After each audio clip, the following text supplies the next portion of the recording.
Department. Part of Texas Wildlife Trail. Awesome.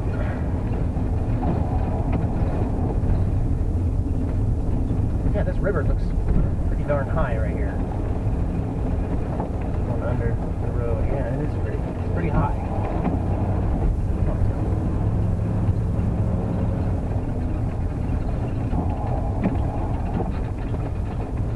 Look at that RV. It's like they knew I was going to come.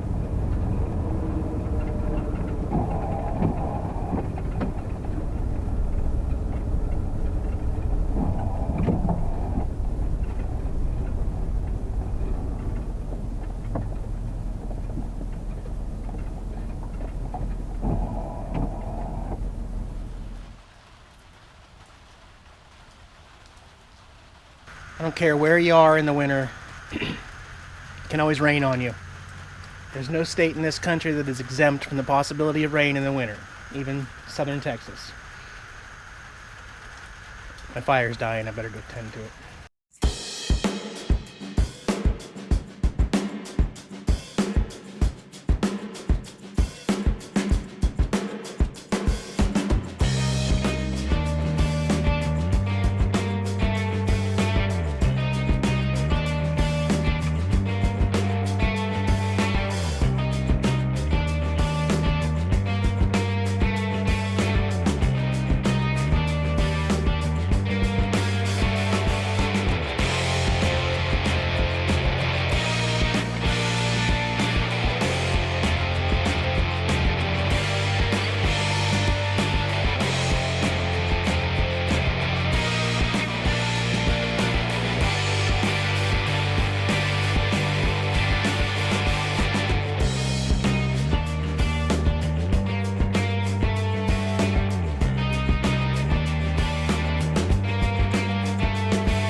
Hey everyone, I had the camera set to a different setting here when I was riding around the bike. I switched it to 720S, like super wide thing, so there was a lot more in the frame. I was also using my really long selfie stick here, so I'm really curious to see how that turns out. I don't like filming in the super wide effect. I always have a problem with the edges. I think they're really blurry, but for some things you just kind of have to have it too, so trying it out, right? I did get my custom Viper alarm system installed on the RV. I'm here at Llano River, South Llano River State Park. Llano spelled L-L-A-N-O, so it could be Llano. Not really sure.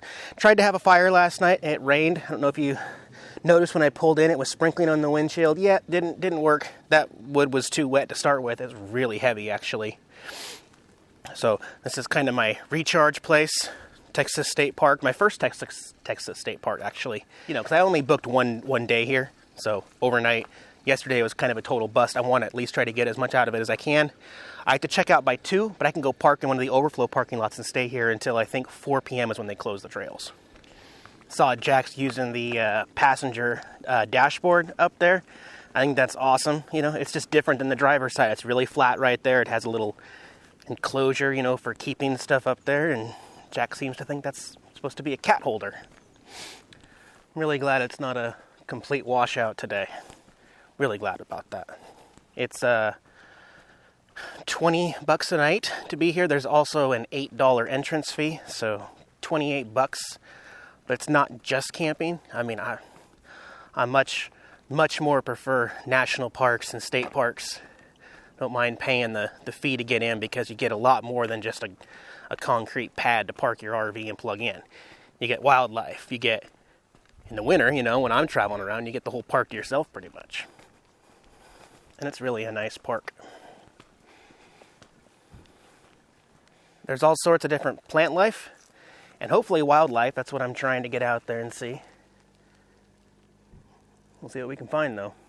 Before I walk on this trail officially, I just want to bring up the alarm system again, because this was an investment that was very important to me, and no matter how much I try to avoid talking about security on the road, people just seem to have more and more questions. And, you know, I can't answer those questions because if I give away too much information, then someone might be able to exploit that information and use it against me. So, you know, it's really tough. It's really tough. But they're calling the system that I have in the RV state-of-the-art. As in, I mean, quote, state-of-the-art, the best you can get here in 2016.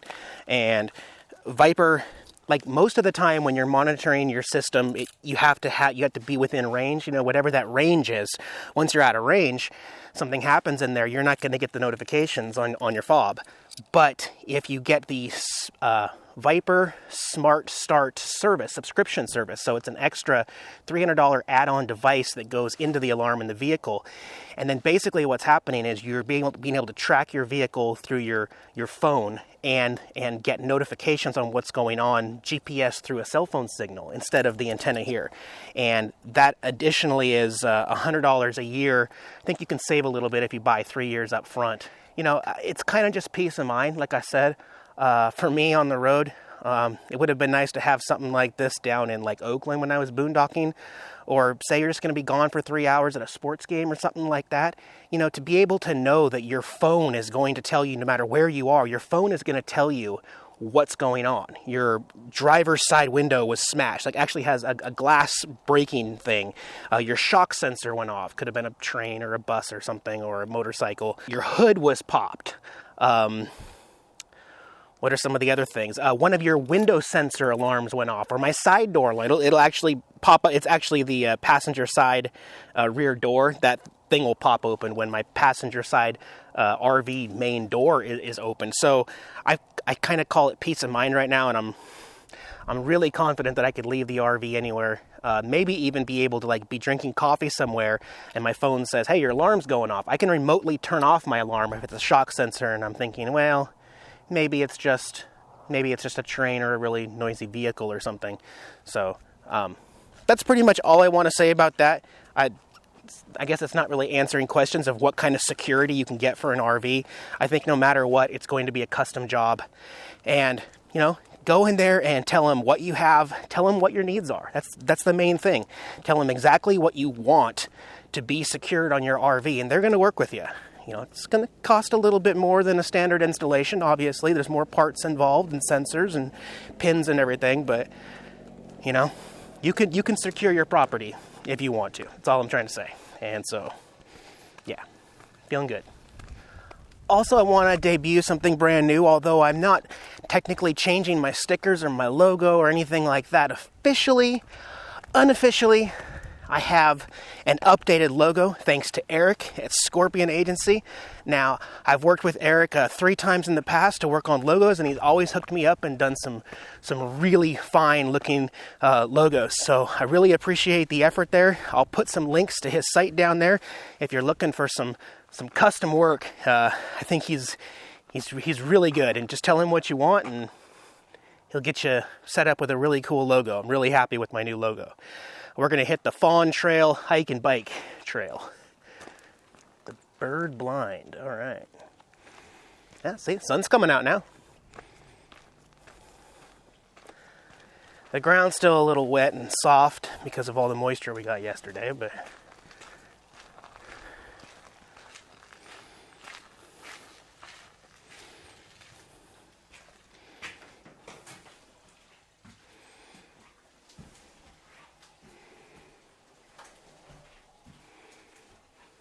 nice little bird watching area. I did bring my Canon Vixia, so we'll look out there and see if we can't find some wildlife going on.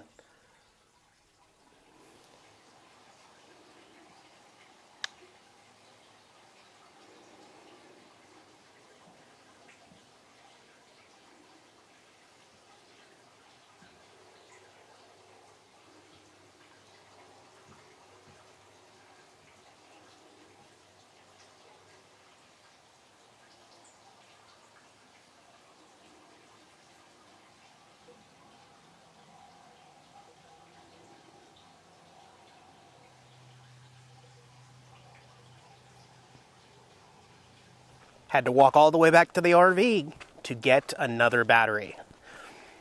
Batteries. Oh. Mary and I were talking about this at Picacho Peak. It's like when you got the batteries that are in the gimbal, the battery that's in the GoPro, the battery that's in the microphone, the battery on my phone for taking pictures and stuff, and nothing ever goes out at the same time. It's like, you're all ready to go, and then the gimbal just... This area open 10 a.m. to 3 p.m. Turkey roost area. Okay. This is the Acorn Blind. No dogs, but Jax can come in here. Oh, that's neat. That's really cool that they set these up. I like it.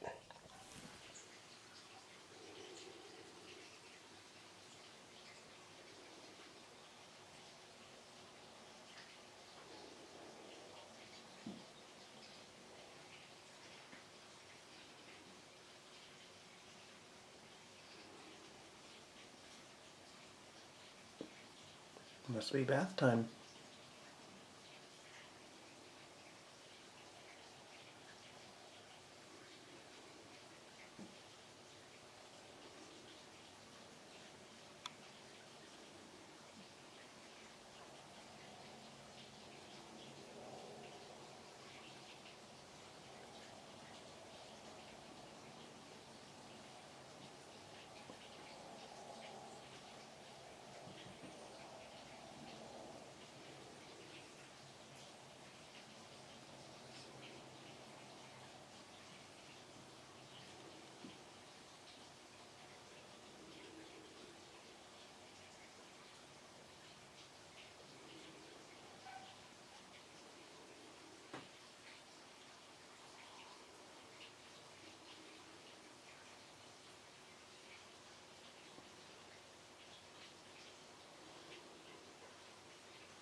I think I could easily spend about an hour in there and just hang out and watch the birds.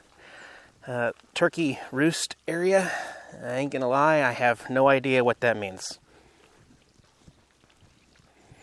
I don't know everything. Turkey roost.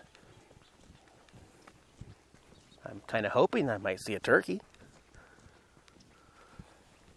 I must say, I get to see some really unique, interesting things on the road, and I'm really thankful for that. The scenery always changes. Well, I've been out here looking for a turkey for a while now. I don't see any. They must be hibernating.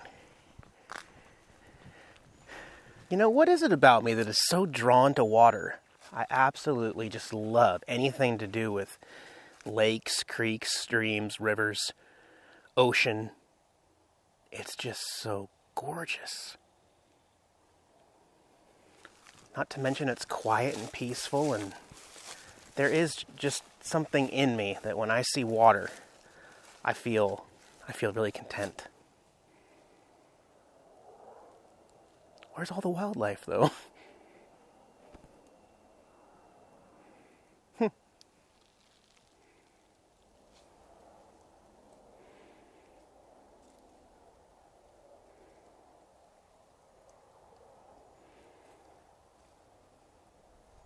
No ducks, no seagulls, no pigeons.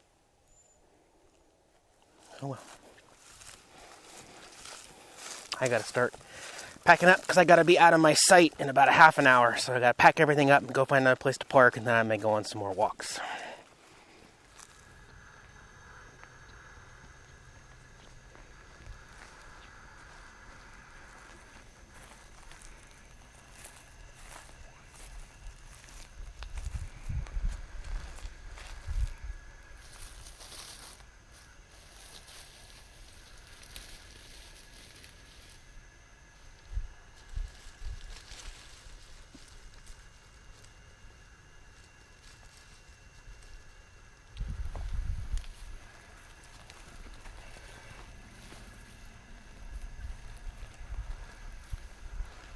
Hey guys, Jack's here, along with his human servant Eric. Thanks for watching our RV channel. If you liked the video, give me a thumbs up below.